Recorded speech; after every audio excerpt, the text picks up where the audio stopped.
You're listening to the Primal Happiness Show, a podcast dedicated to helping you thrive in this crazy modern world. Every Tuesday, we explore the nature of how our minds really work, what exactly the human animal requires to thrive, and how we can live happier and more fulfilling lives. If you're new here and haven't yet taken our free class, then there's no better place to get a jump start on reclaiming your primal happiness. It's where we'll guide you step by step through our antidote to today's modern world. Simply head on over to primalhappiness.co/antidote to get the free class and discover how to thrive without having to move to a planet that's not so crazy as ours. But now, your host, Lian Tyler.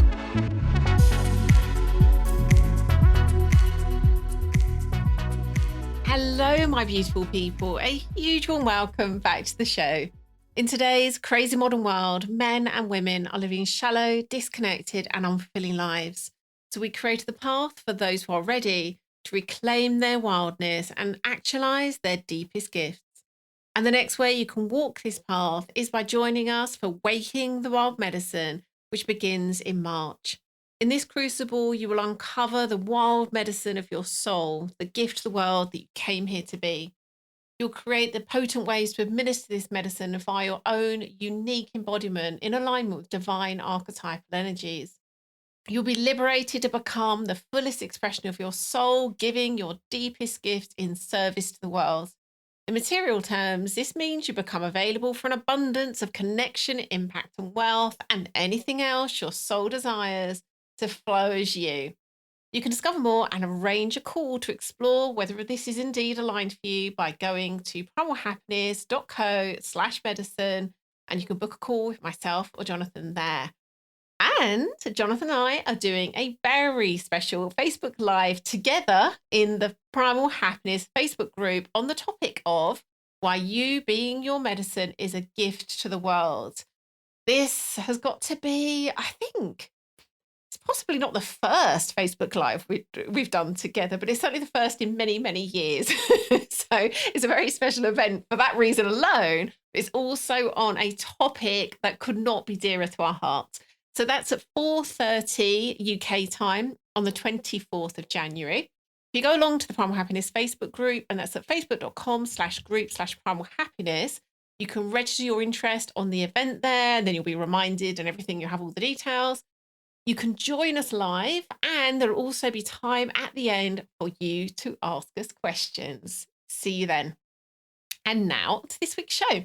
It's with Rebecca Freeman. Rebecca is a feminine-led channel in service to permission, magic, and highest alignment. Using the energetic technology of human design, her shamanic gifts, and ability to receive visions and messages, Rebecca activates women around the globe into transformative shifts that ripple through time and space. In this show, we spoke about the magic of human design, some of the attributes of different types and centers, and finally, how there are no shoulds. Rather, it's permission to play fully as yourself in the world.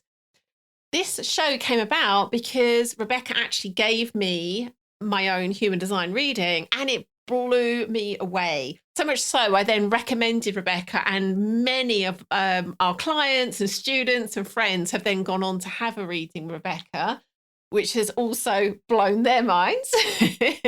So let's get into all of that magical goodness. You're going to love it. Let's dive in.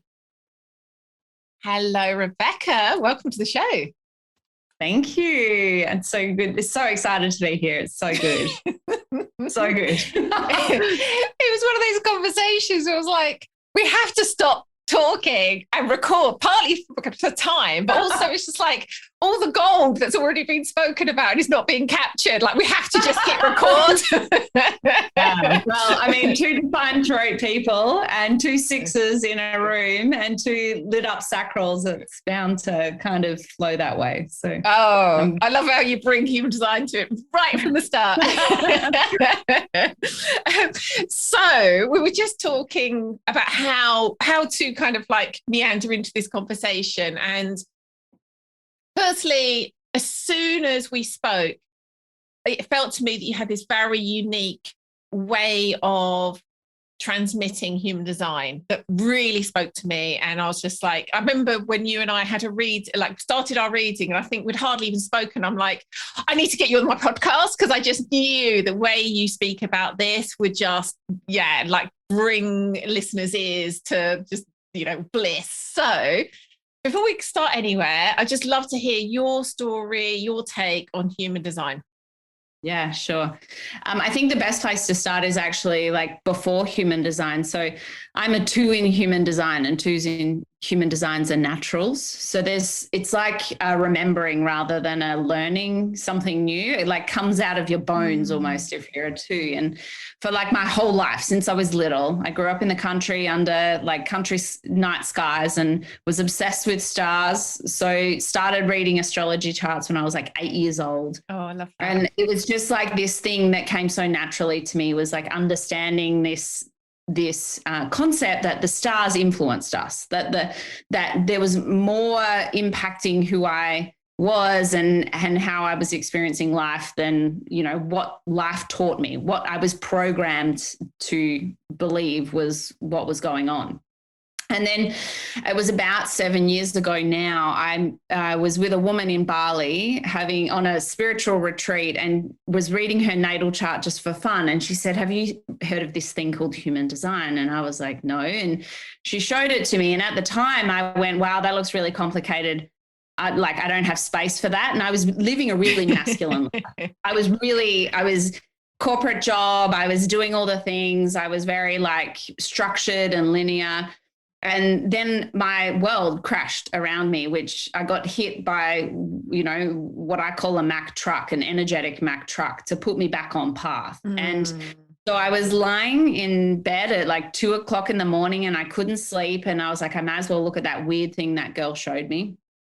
And I fell down the rabbit hole, and it was like a remembering. It just made so much sense to me. And so I started playing with it in my life. I was like, I'm not just going to learn about this thing. I'm not just going to find out all the information about it. I'm actually going to use it. I'm going to live it.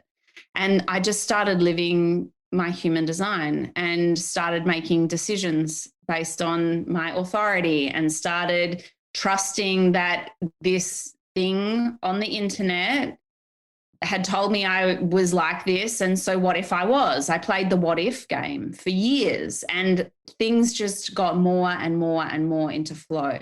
And I stopped looking for all of that proof and evidence, and stopped using that programming and conditioning to move myself through the world. And I started trusting my energy. And it led me on this wild, crazy path that took me on many random breadcrumb adventures, like any good generator takes. And then it became something that I started gifting out to others. And really, the way that human design had come alive in me, rather than it being this, tool or modality that I would, teach other people through like mental knowledge, had become like this living, breathing transmission of permission. So I started talking to people about human design, and what would happen to them was that they would receive some piece of information that would activate them energetically and take them on a ride.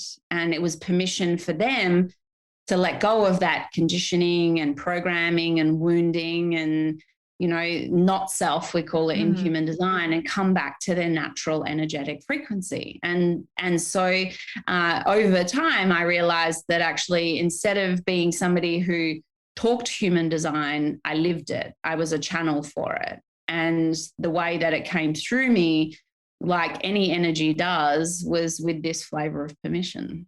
And that's how I use it. So when I talk to people about their human design, when I work with people energetically using human design as a foundation, it all starts with permission.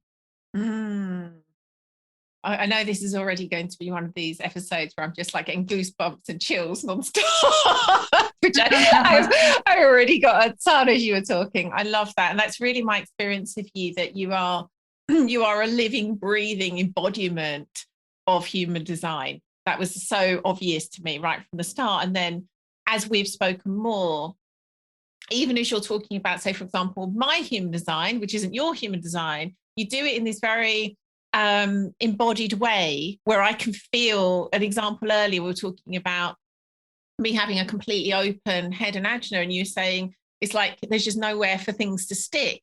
And when you said that, I'm like, oh my goodness, exactly like that. It's just like none of it exists in my head. It's kind of out there somewhere and then just kind of gets pulled in when it's needed. But it was the way you languaged it. It was just like, yes, that's how it feels. It's like the embodied feeling of that is what you're describing. And that's a real gift to be able to do that. And I think it does very much come, as you say, it's not so much a skill, it's because that's who you're being. Yeah. And that's, I think that's the thing. Like, I never chose human design chose me. And so the experience that I have with human design is all of my natural gifts are geared towards being a really unique channel for human design. And like, there is many readers out there. There are many people that embody human design in different ways. And it's just about embracing, like anything, embracing the permission to be who I am in terms of using the technology, right? So I have a lot of natural gifts around visualizations and like being a channel and a medium for messages. And so the metaphors that I use and the language that I use is specific to the person. So what I say is, like, I've done hundreds and hundreds and hundreds of readings, and 70% of the population have a defined sacral. So I talk about the sacral a lot, but I've never talked about the sacral twice the same way, because every single person requires a different message around it. And so they pull the message from me or through me is more how it feels, right? Yeah. Oh, I love that. I love that. So for those who are completely new to human design, I know you've already touched on it, but would you be able to give a kind of human design 101? And specifically, I think what would be really good to know is, in fact, a friend asked me yesterday, she said something like, so what is your take on human design? Like, is it true? Like, she said, I feel like I trust you. So if you say it's kind of worth me, putting energy into, I will. But I kind of feel like, is it real or is it a load of BS? Like, and so I think that and I'm one of those people as well, like I approach things with a sense of kind of like, why would this be like what it is? Yeah. So let's start there, because I think that'd be a really helpful place to start. And I'm sure you're going to again talk about it in a way that even if someone looked it up online, they wouldn't hear it in the way that you're about to talk about it. They probably wouldn't. So officially, human design is called the science of differentiation. So what it means is that our makeup, everybody's makeup is different. And so it's essentially a map to show you how you are unique. What I call it is it's a tool of magic, right? Like, it tells you what your own personal flavor of magic is, right? Like, everybody is built perfectly. And so it's about getting this beautiful map that you get to explore and play with and see how it pans out in your life for you, right? There is no wrong. All right. So people that have been living out of their natural frequency, out of their own magic, and they've been living life according to the shoulds and the coulds that we get taught as we move through life, that's all perfect because they learn stuff along the way. So human design, when it comes across their path, if it doesn't resonate, it's not time. If it resonates, then it's time. There's some permission there for them to start exploring their own unique magic. And I think for me, like, the way that I would describe what is human design is really like it's a game. It's really a game. So when we're little kids, we play the game of being us. And then somewhere along the way, we learn something is like, oh, the game of you is not the game that you play anymore. Now you play this game. And that's what conditioning and programming is. And that's what the experiences that we have in our life are, is that they teach us to play a different kind of game.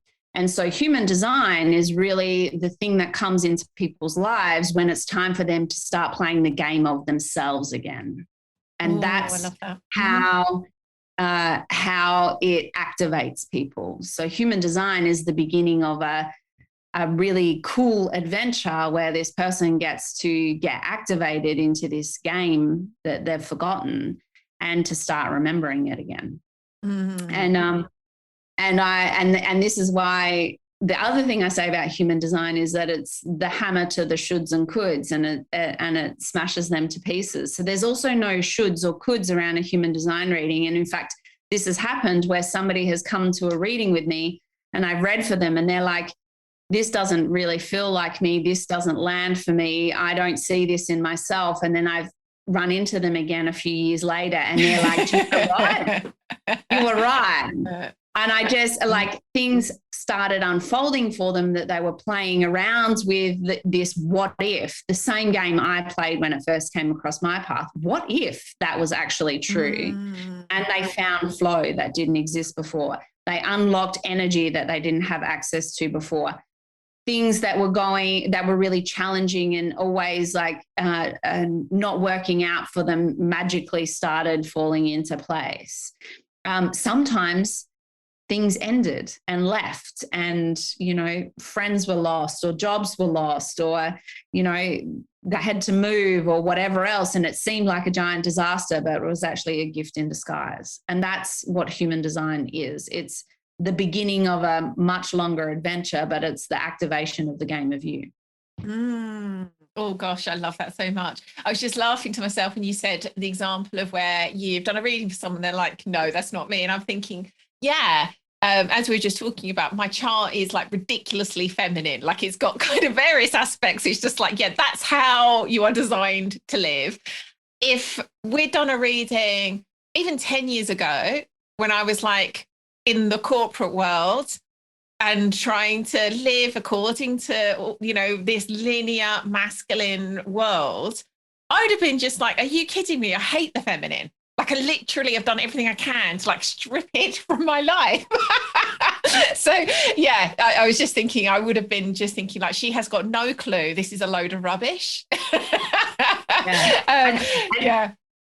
And it's really funny you say that as well. It's great that you say that because I quite often laugh to myself in terms of like collectively, in terms of human design, 2027 is a shift point for the collective energetics. So we've been living for 400 years in a particular type of energy known as the cross of planning. And like the name kind of describes it, it's all about the collective having a plan, right? So it's very much about structure and a collective, you know, wisdom bank. And we see this in terms of our education systems and our governments and our, you know, the way that we set up the structures of our society. And this is all coming to an end. And like, look around, we can see it. We can see it happening. And it's been happening for a long, long time. The plan's being ripped up. Yeah. And the intensity of it is increasing and increasing and increasing. And 2027 is really the shift point, and obviously the integration period will go a long time past that as well. But what we're doing is living through a shifting collective energetic into this more feminine energetic. So the old energetic was quite masculine. The new energetic is very feminine. It's very much based on uniqueness, individuality, and being who you are and choosing how you contribute to a collective, right? And it's less about structure and more about being. It's less about doing and more about being, right? And so we were talking before we started recording about how you're one of these people who is naturally geared to being feminine. And then when you embody that, when you embrace that, then you become an example for others to start to embrace that in themselves.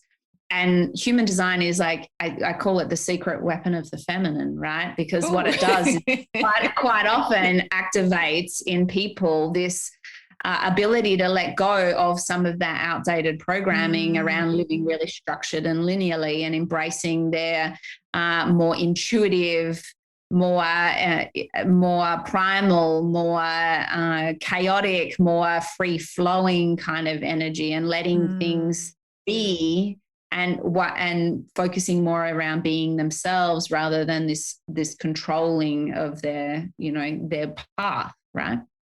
Oh, I love that secret weapon of the feminine. So what I'd love to hear is, like, why? Like, how does it exist? Why does this work? Like, what are the first principles of it? Like, how on earth did this incredible magical tool come to be? And I feel like I'm almost answering like, why is the universe in one way asking that question? But I trust that you're gonna do a good job with it. Yeah. Well, the technology itself, the system, the actual modality, the tool was received through a man named Ra, way back when, like not that long ago, definitely in our lifetime, but he received this technology through his system and he created the system. And what it actually is it's a combination of ancient wisdoms and more modern wisdoms. So it involves the I Ching, it involves astrology, it involves a bunch of things like that, but it also relates to our physiological function, into science-based stuff as well. And so the system is based around our time of birth, because at the time of birth, there was a lot of stuff going on a cellular level for us that has given us a certain energetic about us. So if we talk about the personality sun gate energy in every single being, this actually is because there's 70% of the cellular information that we received via neutrinos, which is this like tiny, tiny littlest particles that are everywhere and come from the stars, essentially. They come from stars, but 70% of these neutrinos that landed in our system at the time of birth came from our sun. And so when we talk about our personality sun gate energy, what we're talking about is what did we get coded with at that time, right? So everybody's human design system has, from every single, planet and in our solar system, different energetic gifts and gates that were activated at our time of birth and a little bit before our time of birth. And this is really the coding that the universe gave us when we came into being in this lifetime, right? And from that, what we can see when the map gets drawn out is how that energy flows through us. And how that energy flows through us, because we have a physical vessel, impacts how our physical vessel works. So, for example, if we look at the root center in human design, or actually we'll use the splenic center in human design because this is a really up and pertinent one for right now. But depending on how your map pans out, your splenic center will be either known as open or undefined, or it'll be known as defined, depending on how your energetic gifts got programmed into you. Now, if you have a defined splenic center, this relates to your T cells and your immunity. So these are people that naturally have pretty strong immune systems and they don't get sick really easy because they've got a natural internal kind of buffer against the outside world that keeps them pretty fit and healthy. I think mine's defined, isn't it? Yours is defined, yeah. Yeah, whereas that's totally me.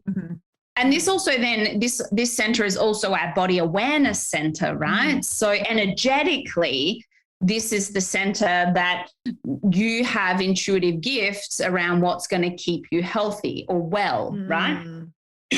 Now, we are really fortunate to be able to live in this time where well isn't just having enough food and somewhere to live, but well is actually thriving and abundance. And like, how are we creating an ever increasing amount of wellness in our life? So you have natural internal gifts that move you towards wellness. Now, if you've got this center open, if you've got this undefined, it means that you're really sensitive to the world around you. So what this means is that you have a natural energetic gift of being able to detect wellness in the environment, and that will keep you healthy, right? So if you move into a physical space in real time and you're like, I don't like it here, there's something off about it here, that's your primal awareness, your body wisdom, your open spleen saying to you, this place, you're not going to thrive in this place, get out of here. I've got a great example of this, actually. I know she won't mind me sharing this. One of my clients, Elizabeth, had a reading with you. I believe she's got an open spleen. And way before she and I knew that, for years, because she goes in and into kind of corporate environments and does kind of training and coaching and stuff. And for years, she's always had this kind of, goes into a room, this is terrible, because she's very kind of like forthright and get things sorted. She's like, there's no natural light, you know, like we need air, we need this, we need that. And so she'll see what's wrong in the environment that's needed to be put in place for the health of all. And the open spleen, like completely, it was just like, of course, like that's what she's designed to do. Yeah.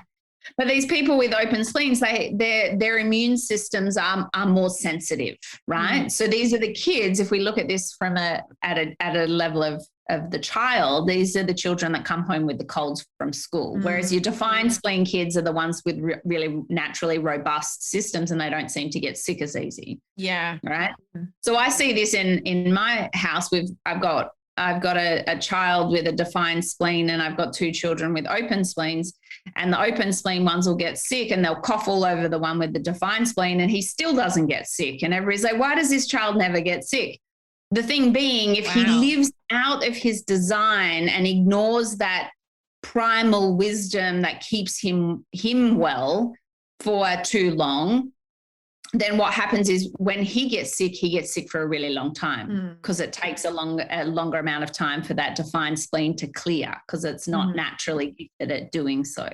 So this is where like this stuff relates on a physical level, but it also relates on an energetic level as well. Yeah. So we can use it in the tangible and the intangible. And that's really, this system is like an amalgamation of a lot of different other systems out there, and into this kind of like real life, real time game. Gosh, that so makes sense. And I'm exactly having a closed spleen or defined spleen. Like, you know, something I often say is like, I never get ill. Like I'm just, this is like robust constitution. It's funny because I'm very like I've got real sensory sensitivities, but I'm never not ill in the way that you've described. It's my immune system just seems to like deal with everything. Yeah, that really makes sense. So do you think it'd be helpful to talk about because it's 5 types, isn't it, really, including manifesting generator? Would you think that would be helpful for people to? Yeah, absolutely. So this is like the foundational thing about human design. So when you first start learning about human design, what you're going to learn about straight off the bat is strategy or type, right? And really what this is a description of auric fields. It's the sum of all of your energy. And when I'm talking about energy, I'm not talking about physical energy. So this is like a really important distinction. I'm talking here on a more intangible layer, all the parts that make up you, tangible and intangible, right? So what we're talking about here is when we're talking about type is your auric field, and what your auric fields, the sum of all your parts is like, because in human design, knowing our type tells us what our energy is geared towards, right? So out of the population, you're one of 5 types. Everybody is one of 5 types. So about 40% of the population are what's known as a generator. And a generator auric field is designed for that person to follow their desires. Their desires really matter. And they've got something called the sacral definition. And this sacral definition means that their life force energy is inbuilt, constantly humming away. They have an inbuilt generator. So when they're doing what they love, when they're following their desires, that generator is running at optimal capacity. And in fact, that optimal capacity is far more energy than they can possibly use. And so actually what generators are here to do is create really freaking amazing energy. All right. They just here to create the most nutritious, yummiest, most delicious energy and put that out into the world. The founder of Human Design, Ra, said that if every generator and manifesting generator decided just to do the things that they loved and stop doing all the things that they felt like they should do, the entire collective consciousness could shift overnight, right? Because all of a sudden we would take all of this fast food energy that we're putting out into the world, this like really non-nutritious energy, and change it into really nutritious energy, and it would change the course of the collective. So they're generators. Then we've also got manifesting generators, which are like generators, but they're a hybrid. And this is what you are. And so manifesting generators have this ability to follow their desires and create this really yummy, juicy energy. But they also have this amazing gift at being able to manifest things out of nowhere, right?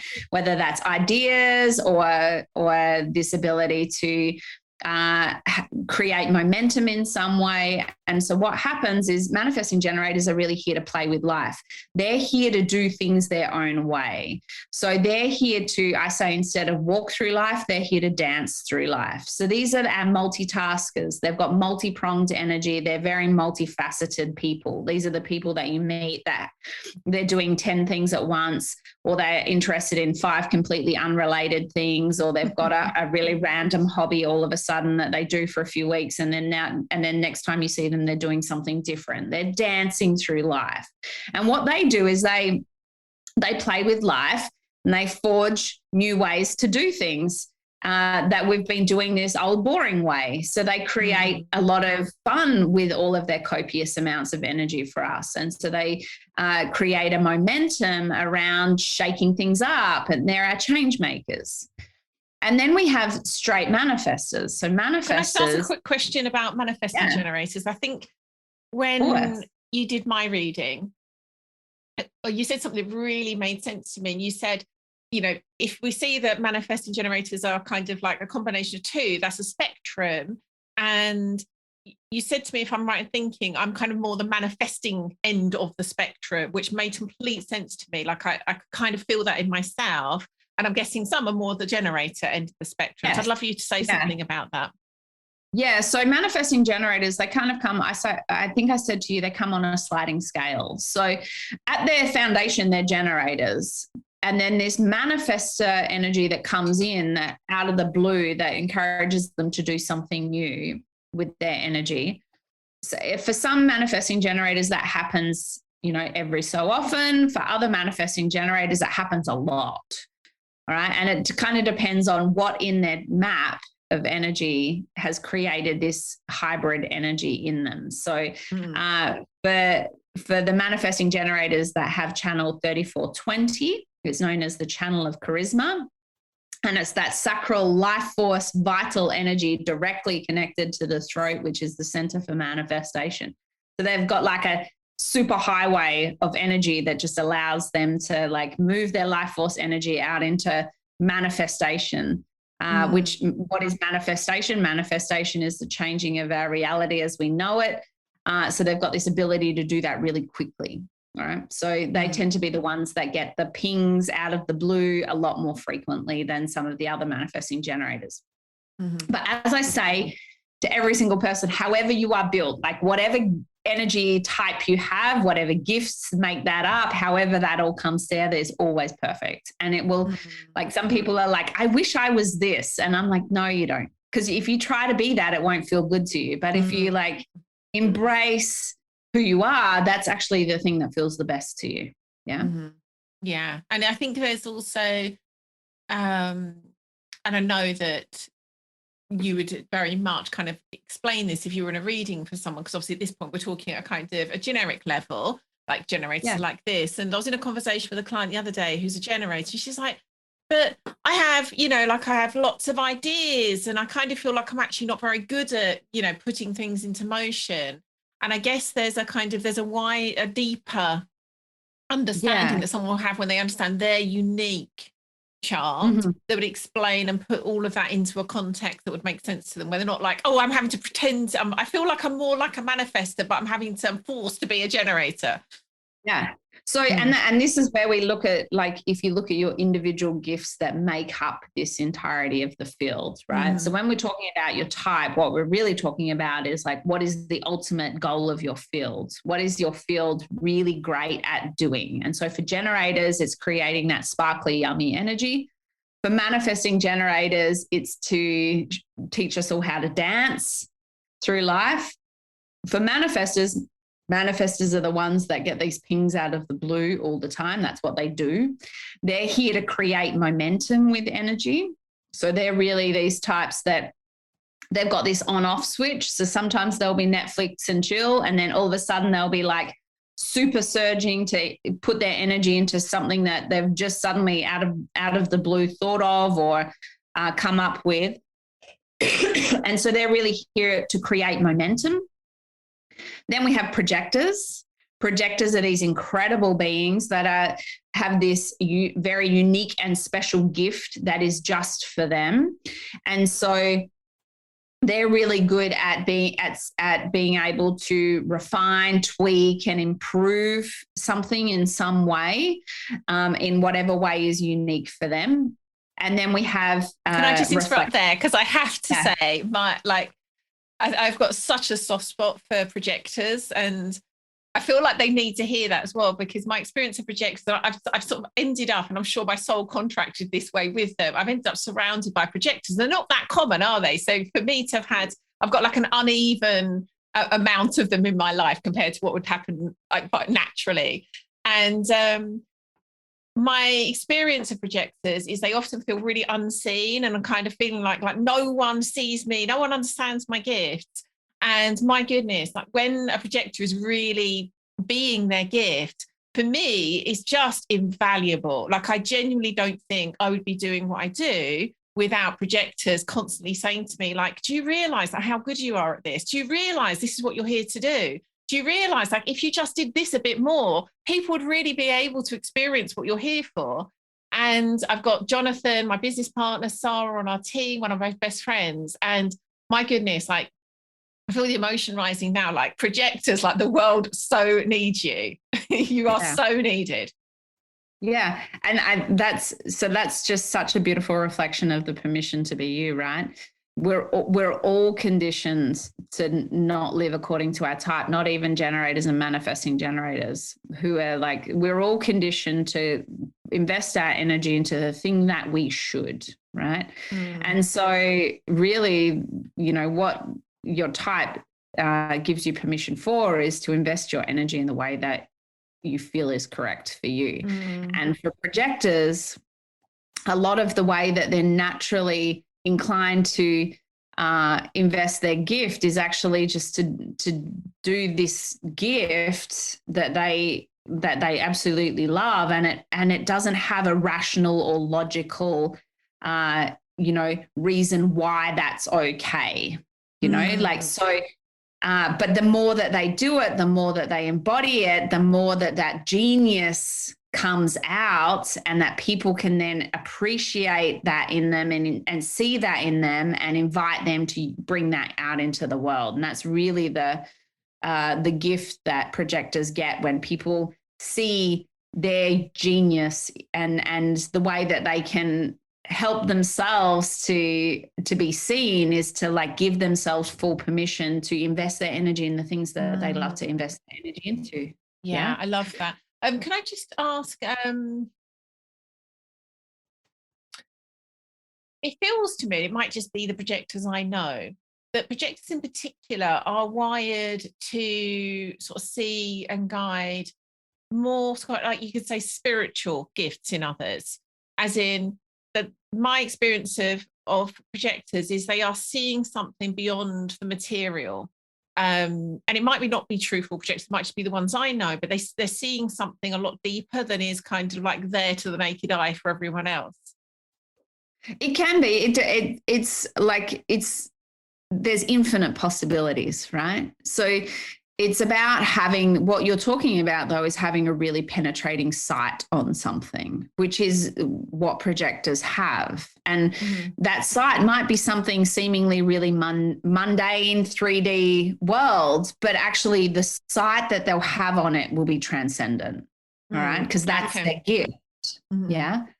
Yeah. So I met a woman who was really, really, really amazing at pinpointing the unaccessed genius in a person in business, in entrepreneurship, right? So she could see where you were undervaluing your offerings, resources in your business, whatever else. But it was very specific. Like the thing about projector gifts is they're very specific. So it was best used in entrepreneurship kind of enterprises, right? put her in a corporate business, wouldn't work so well, right? Her gift was specific for something. And that's really what projectors are here to embrace, is that they've got this amazing penetrative, transcendently penetrative sight on something. And that the more that they give themselves permission to sink into that, the more their sight works. Yes. Yeah? Oh, I've got to share a story here about Jonathan, because he speaks so perfectly to this. So we've joked before that in a past life he was a witch hunter, and his kind of karma's made him now come back to help magical people be their gifts, because he can spot magical ability in people like that. It is just crazy. The examples we've had where he's just suddenly like seeing that about someone, and like you're like, but how did you, like, based on what? And it's just like this just absolute like laser focus on that in a person, which obviously works so beautifully in what we do for people in the world. But he can see people in a way that I just can't. Like, it's just this. And of course, that wouldn't be particularly useful in a corporate environment or, you know, many other things. But in what we do, it's invaluable. Yeah. So they say that projectors are the guides, right? So that's what their field, that's what their auric field is about guiding the rest of the collective in some way. And then the last energy type is reflectors. And these are like, I have a soft spot for reflectors. Only 1% of the population are reflectors. They're very, very rare, and they're true magical beings. So they operate very differently to the rest of the world in terms of how their energy is set up to be used. But really what they're here for is to reflect us back to ourselves. They become you in many ways. So they're very open, they're very empathetic. They are these incredible beings that receive so much information in so many different ways from the world around us. And their role is to be in the middle of the village and to let the village know all of this information that they have unapologetically, so that they can support us to see what we can't see. Have you? I've never met one, but I can so see from what you're describing how valuable they are. Kind of like a pure channel in a way. Yes, very much. I'm so fortunate to have had lots and lots of reflectors come into my field. I attract them, and I think that's partly because I'm a channel for permission, and what reflectors really, really need is permission to fully embrace this. Like, when I look around me, chances are nobody is like me in a really deep way, that the rest of us, they're known as lunar beings, right? Where the rest of us are solar beings. We have some internal energetic definition that guides us, whereas they have no internal. They have energetic gifts, but they have no internal definition in their centers. So they're completely open and really magical beings. But this point that you made before about your friend who's said that she was always receiving ideas, and that she really related to that manifestor kind of energy, is the truth is we've all got energetic gifts that have elements of the other types in us, right? So there is this resonance of recognition of the other types in our systems. It's just that we have a dominant one that is what moves us through our life, right? And that takes us on our path. That really makes sense. So we're almost up on time, which is annoying. It's just so much more I want today. I think you may need to come back on again, Rebecca, quite frankly. What would you think would be a helpful place for us to journey next before we close? Like, what would be... I love so much what you said in terms of this really is permission. I think sometimes it can be seen that what we consider to be these, like, you know, personality, you know, types and things like that can be limiting. But what I really hear in particularly the way you talk about human design is the opposite. It's very permission giving, very expansive. And I think that's clearly like the golden thread that's woven throughout this conversation. But is there anything particularly you think would be something so helpful to leave listeners with? Yeah, I think the thing that I'd really love to leave listeners with is, like, you can't get this game wrong, right? So the whole thing about, you know, when we look at tools that help us define who we are. A lot of it is very prescriptive. So it's like, you're this, so that means that you have to be this, or you're a something in Myers-Briggs, and so that means you're going to like this. The thing that I really love about human design is that, and this ties into the game bit, is that you can't get it wrong. So you can make the choice to not live your human design. It doesn't mean that you'll have a terrible life at all. In fact, you may have a really wonderful life. I've spoken to reflectors who have spent their entire life with this beautiful partner, and essentially they've become their partner. And so they haven't lived as a reflector at all, but they've lived exactly like their partner, and they're perfectly happy with that. And that's their path. Like, you can't get this wrong. And I think the one thing that people, when they encounter human design, they get really worried about is this going to put me in a box? Yeah. Or am I going to find out that I've been doing everything wrong?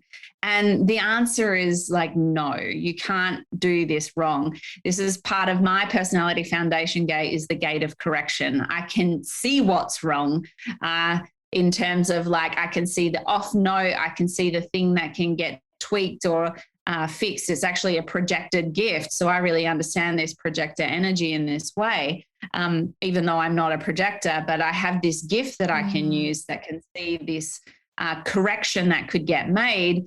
And the embodiment of this gift in its like truest form is to see that everything is perfect. That even if something could be corrected, it doesn't necessarily mean that it needs to be. And that actually, like, living in our not self, living outside of our design, maybe that's giving us something that we really want. And this is really beautiful when we look at the ego center in human design, which is really about self-worth, self-love, and self-esteem. And when we look at ego, we're talking about, the identity that we adopt and that we use as our interface with the world. And if we look back at our life, we'll see that we maybe have been many different people, or we've put on a different performance for different types of people at our life. None of that was wrong. We did it all for a purpose, right? And we always learned something from it. So what I would say, to wrap up this conversation, even though there's like a gazillion things I could say about human design, is that to come and fall in the rabbit hole of human design isn't to sign your life away to having to be something. That's the one thing about human design that, I always keep my eye out for when I'm working with people who are embodying human design, is to not turn human design into another should. So there is no shoulds in human design, and everything is perfect always. Oh, what a perfect ending. Thank you so much, Rebecca. We definitely do need, so maybe we need to do one on maybe the feminine or magic, but yes, for now, I feel like that's been a really beautiful, not just introduction. I feel like there may well have been some activation happen as a result of this conversation. Thank you so much. Where can people find out more about you and what you're up to? And also, before you say that, I had a reading with Rebecca in the summer, which was just profound in terms of what it activated in me, what it allowed me to understand about myself, the level of permission it gave me. I then shared it on Facebook, and then God knows how many people have then subsequently gone to Rebecca and had a reading and all raving about it. So before Rebecca even says what she's offering, if you're listening to this and you've heard something in it that's tickled your fancy, I cannot recommend enough to go book a reading for yourself with Rebecca. Even if, I had a kind of understanding of human design. I'd had my chart, I'd looked at it, into it at various points for years. And it blew me away hearing Rebecca talk about it in the way she does. So yeah, please, if you're hearing something, just go book a reading. And now, Rebecca, you can tell them where. Thank you. What a testimonial. I love it. Thank you. And I've got to say, I've done many beautiful readings from the women in your field. They're always so yummy. I love it. You can find me, the best place to go is my website. It's RebeccaKateFreeman.com. On there is all the things, and you can book a human design reading on there. And I've also just recently started running energetic journeys and activations using human design once a month. They're really inexpensive ways to just like drop in if you're feeling like you want to be in the energy of human design, but you're nervous. They're a great way to drop in. You don't need to know anything about human design, and we go on a energetic shamanic journey using human design as our guide, and they're lots of fun, and the ripple effect of them is super powerful and really potent. So that and a human design reading would potentially change your life. Oh, wonderful. Thank you so much, Rebecca. Until the next time, that's been just such a pleasure. Absolutely. Thank you so much. Oh my goodness, I love that so much. Here are my takeaways. Human design is the science of differentiation. I love how Rebecca describes it as a tool of magic that tells you what your own personal flavour of magic is. The 5 types are generators, manifesting generators, manifestors, projectors, and reflectors. Each is a description of our specific auric field, what our energy is geared towards, and these types work in conjunction with other aspects of our charts. The real takeaway for me is that human design is permission giving rather than restricting. It's permission for you to play as you in the world. If you'd like to get notes and links for everything we spoke about this week, hop on over to the show notes, and they're at primalhappiness.co/episode 350. It's quite a cool number. And if you're feeling the call to be your medicine, go take a look at primalhappiness.co/medicine now, and you can book your call with myself or Jonathan to explore fully if indeed it's aligned for you to join us. If you don't want to miss out on next week's episode, head on over to Apple Podcast, Stitcher, or your app of choice and hit that subscribe button. That way you'll get each episode straight to your device as soon as it comes out. Thank you so much for listening. You've been wonderful. Catch you again next Tuesday.